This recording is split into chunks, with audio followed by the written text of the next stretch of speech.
खाने के प्रोडक्ट्स की जो ब्रांडिंग है वो तो इम्पोर्टेंट है, साथ ही लेबलिंग जो है वो काफ़ी ज़्यादा इम्पोर्टेंट रोल प्ले करती है प्रोडक्ट को चुनने में।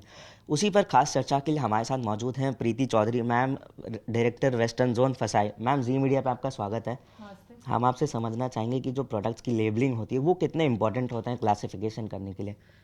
तो अगर आप प्रोडक्ट के बारे में पूछे तो खाते तो हम उसे बाद में है, लेकिन किसी प्रोडक्ट को समझना तो उसको बाहर जो उसकी पैकिंग है उसके ऊपर जो डिटेल्स दे रखे हैं वहीं से शुरू होता है।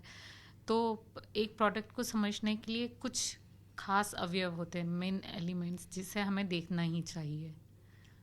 जी, अगर मैम बात की जाए प्रोडक्ट्स की लेबलिंग की, तो अभी आज के तारीख में जो होता है पेरेंट्स और जो भी एल्डर्स होते हैं वो ब्रांडिंग से ज़्यादा प्रोडक्ट्स के लेबलिंग पर फोकस कर रहे हैं, जिसमें वो देखते हैं कि प्रोडक्ट हेल्थ के लिए कैसा है, कहीं जंक फूड तो नहीं है।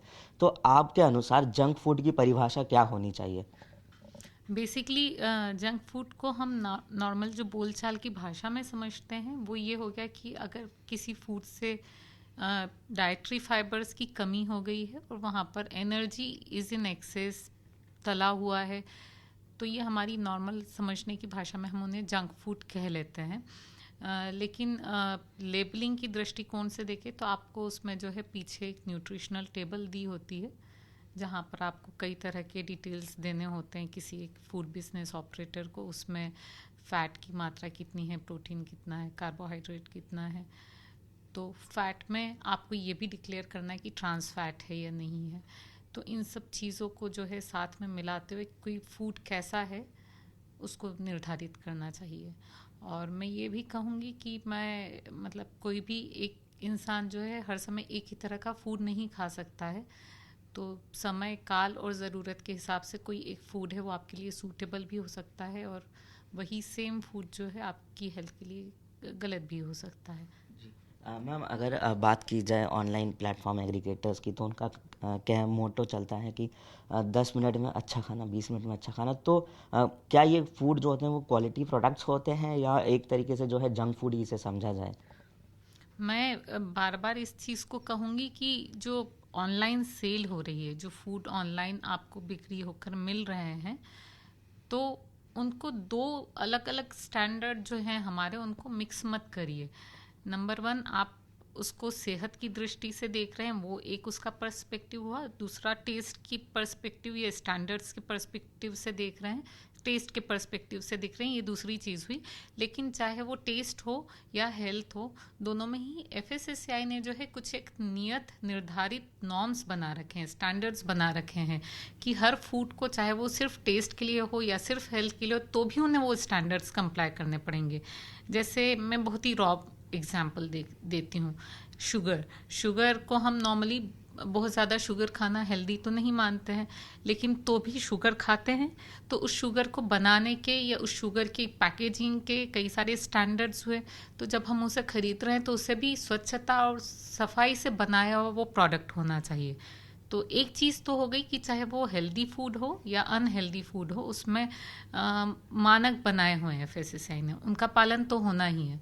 आपका जो प्रश्न है कि वो अच्छा होता है या नहीं होता है मिल रहा जो खाना है, तो आप अपनी ज़रूरत के हिसाब से ज़रूर असेस करिए कि आप किसी पर्टिकुलर समय पर सिर्फ टेस्ट के लिए खाना चाहते हैं, हेल्थ के लिए खाना चाहते हैं, और क्या ऐसी पॉसिबिलिटी है जहां आपका टेस्ट और हेल्थ दोनों मर्ज हो सकता हो। जी। मैम, अगर बात की जाए एज अ फूड रेगुलेटर की, काफ़ी अहम जिम्मेदारी जो है आप लोग निभाते हैं। आपकी एक मुहिम थी कि स्कूल के कैंटीन में जंक फूड जैसे समोसे और बाकी चीज़ें होती थी वो नहीं होनी चाहिए, जो कि काफ़ी रंग ला रही है। तो क्या इस जंक फूड को देखते हुए क्या आने वाले दिनों में इस तरह की कोई मुहिम या कोई प्लान आप लोग देख रहे हैं?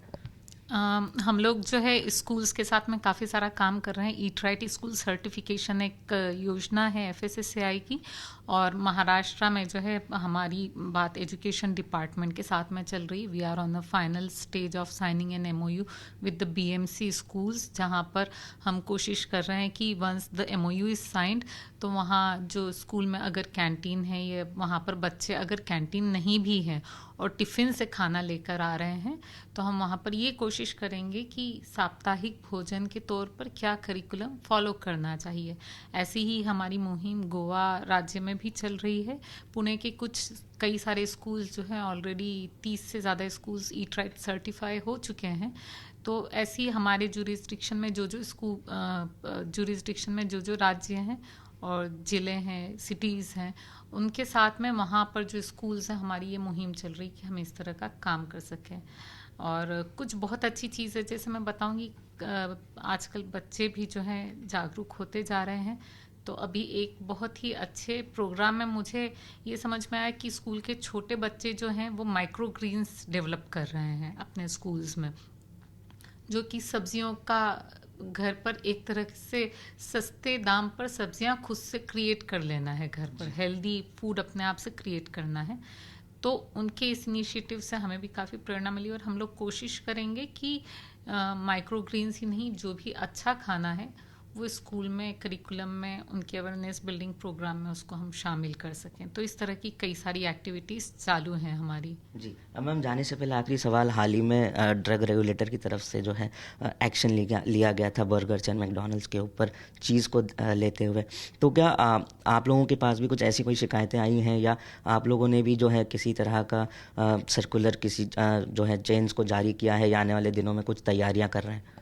तो not specific to someone I would discuss here, but जो भी फूड प्रोड्यूसर्स हैं, फूड सर्विस एस्टेब्लिशमेंट्स हैं, उनको कुछ चीज़ें बाकायदा पालन करना है। अगर आप एक सेंट्रल फूड बिजनेस ऑपरेटर हैं और या आपके पास में 10 से ज़्यादा जो है फ्रेंचाइज हैं या 10 से ज़्यादा शॉप से जहाँ से आप ये फूड सेल कर रहे हैं, तो वहाँ पर आपको कई सारे डिक्लेरेशन करने हैं। उसमें से कैलोरीफिक वैल्यू का डिक्लेरेशन एक इम्पॉर्टेंट डिक्लेरेशन है।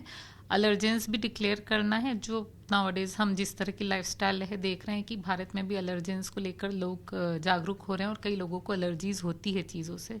उसके अलावा आपको अपने फूड में वीगन, वेजिटेरियन, एग कंटेन या और दूसरी तरह की चीज़ें जो अलर्जेंस हो सकती हैं उनके डिक्लेरेशन भी करने हैं। तो मोस्ट इम्पॉर्टेंटली यहाँ पर कैलोरीफिक वैल्यू को डिक्लेयर करना फॉर सेंट्रल AFPO जो फूड सर्विस एस्टेब्लिशमेंट है उनके लिए कंपलसरी किया गया है। तो अगर कोई डाइन आउट करने के लिए जा रहे हैं, हो सकता है कि वो उसी समय ना सोचें कि मैं तो डाइन आउट करने ही आया हूँ तो मुझे तो ज़्यादा कैलोरी चलेगी, that's my purpose, I have come out to eat some good food, tasty food or something like that. But अगर आपका कैलोरीफिक वैल्यू वहाँ पर दिखेगा आपको, तो you are conscious about your taking your second मील।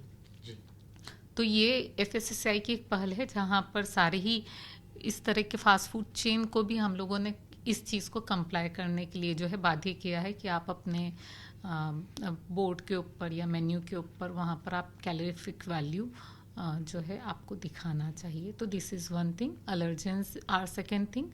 और बाकी जो एक्शंस हो रही हैं, जो आपने डिक्लेयर किया है और जो आपका प्रोडक्ट है उसका ट्रू नेचर आपस में मिलना चाहिए। तो जितने भी फूड सर्विसेज वाले हैं, मैं उनको यहाँ से यही मैसेज देना चाहूँगी कि अपना मेन्यू करेक्शन उनको करना चाहिए। अगर आपका प्रोडक्ट ट्रू नेचर को रिवील नहीं कर रहा है तो you need a correction, because there should not be any scope for any kind of misleading advertisement for the consumers. Okay ma'am, हमसे बात करने के लिए, अपना समय देने के लिए बहुत बहुत धन्यवाद।